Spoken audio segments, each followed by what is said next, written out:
Salut tout le monde, j'espère que vous allez bien. Aujourd'hui, je vais parler comment on peut rentrer à l'INALCO en coréen.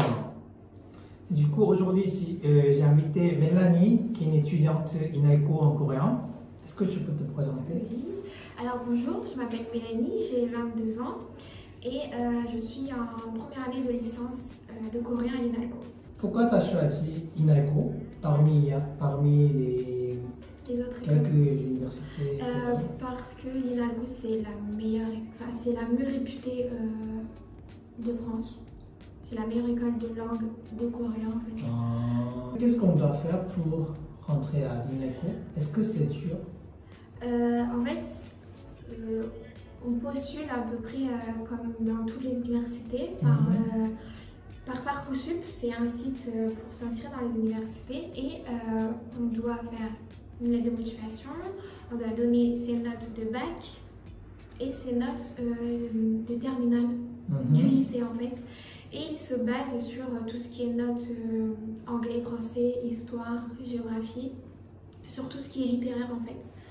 Et il regarde aussi le projet professionnel qu'on a, si vraiment on est motivé, les raisons pour lesquelles on veut apprendre le coréen et notre projet en fait, c'est ça le plus important. Du coup, on a besoin de prendre bonnes notes pour... Les bonnes notes, surtout en langue en fait, en français et en anglais, parce qu'ils veulent qu'on ait un minimum de connaissances pour tout ce qui est dissertation, commentaires de texte et tout. Et voilà. T'as combien? Au bac?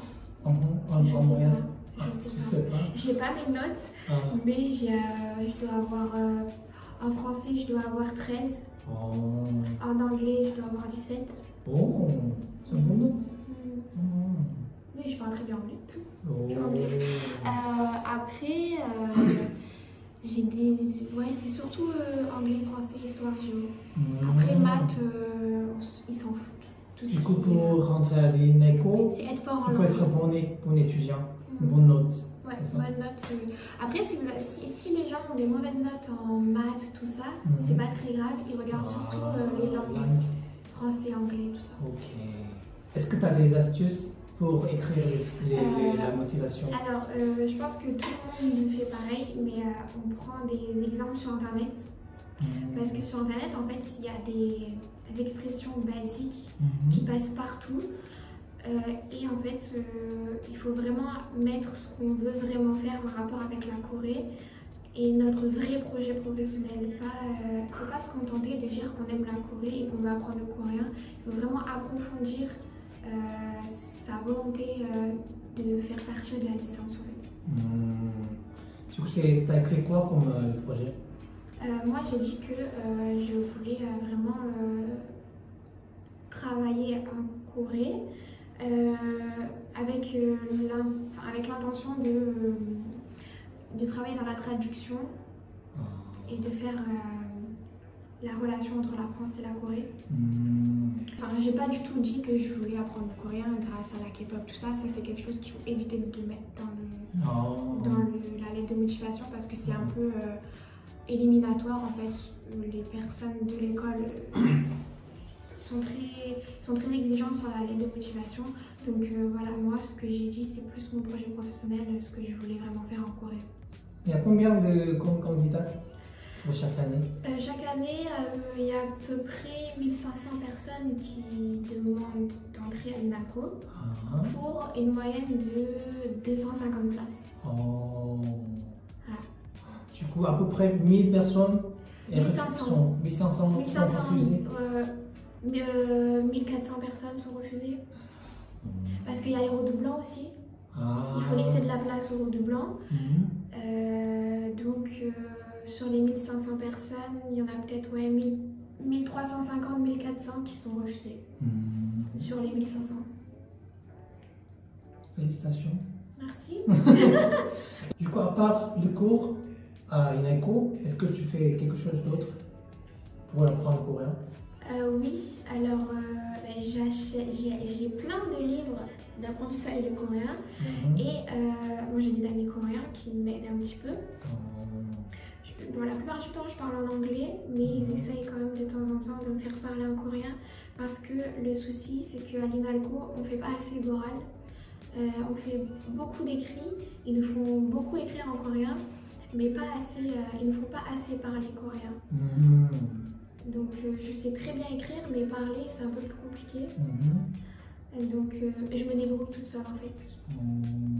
À la fin du premier semestre, il y a beaucoup d'élèves qui abandonnent la licence, qui partent parce que c'est pas forcément quelque chose qui leur plaise, étant donné que dans la licence, à l'école, on apprend l'histoire de la Corée. On fait de l'introduction aux études coréennes, on apprend la langue, l'écriture, d'où vient l'écriture, tout ça. Donc c'est vrai que pour la plupart des étudiants coréens, ils sont présents, la plupart c'est des filles. Il y a trois garçons. Trois garçons sur 250. Donc il y a 247. Si mes calculs sont bons, 247, 248 filles pour 3 garçons. Et la plupart des étudiantes, en fait, elles sont là à cause ou grâce, je sais pas, de la K-pop. Donc c'est vrai que quand elles sont là et qu'elles voient qu'on parle des Chosun ou de Koryo, elles se disent ça m'intéresse pas forcément. Moi, voilà, elles sont plus là pour la langue. Donc elles abandonnent vite et se contentent juste d'apprendre le coréen d'elles-mêmes en fait. Elles ne veulent pas forcément apprendre l'histoire de la Corée, ça les intéresse pas forcément. Donc il y a beaucoup de gens qui abandonnent à cause de ça en fait. Qu'est-ce que vous apprenez en 12e année? En deuxième année, en fait, la première année c'est plus les bases du coréen, donc le présent, le futur, le style polyformel, le style polyinformel, tout ça. Et en deuxième année, on doit choisir une spécialité, soit s'orienter vers un parcours disciplinaire et thématique, soit professionnel. Donc en professionnel, il y a tout ce qui est commerce international, relations internationales, communication. Et l'autre parcours, c'est un cours en plus, c'est-à-dire par exemple la religion, les enjeux politiques, etc. Moi personnellement, je pense que le mieux c'est d'aller en professionnel. La plupart des élèves en fait veulent travailler en Corée, donc je pense que le mieux à faire c'est d'aller en professionnel pour vraiment avoir une spécialité commerce international, tout ça. Ça c'est à partir de la deuxième année. Jusqu'à la troisième année. En fait, le parcours professionnel, c'est sur dossier. En fait, c'est en fonction de tes notes. Et il y a une limite de place. Il me semble qu'il y a 100 places sur chaque spécialité en fait. Commerce international, je sais, il y a une centaine de places, un peu moins, je pense. Par contre, l'autre spécialité, parcours disciplinaire, c'est tout le monde peut y aller, mais vraiment en professionnel, c'est limité. Il y a des places limitées en fait. Donc je pense que ça dépend de mes notes. Vous pouvez faire les échanges, entre les universités coréennes. Oui, entre les universités coréennes. Pas tout le monde peut y aller, parce que je pense qu'il y a une limite de place et l'école va envoyer les meilleurs élèves. Donc il faut au moins 14 de moyenne pour pouvoir partir en échange. Et ça dépend pas de l'INALCO, ça dépend aussi de l'université en Corée. L'INALCO accepte, mais il faut aussi que l'université coréenne que tu as demandé accepte aussi ton dossier. Et je crois que les universités coréennes ont aussi une note. Par exemple, l'INALCO veut que 14 de moyenne, mais par exemple l'université coréenne aussi, soit 14 ou soit 16, mais ils veulent une moyenne générale assez élevée pour pouvoir t'accepter en échange.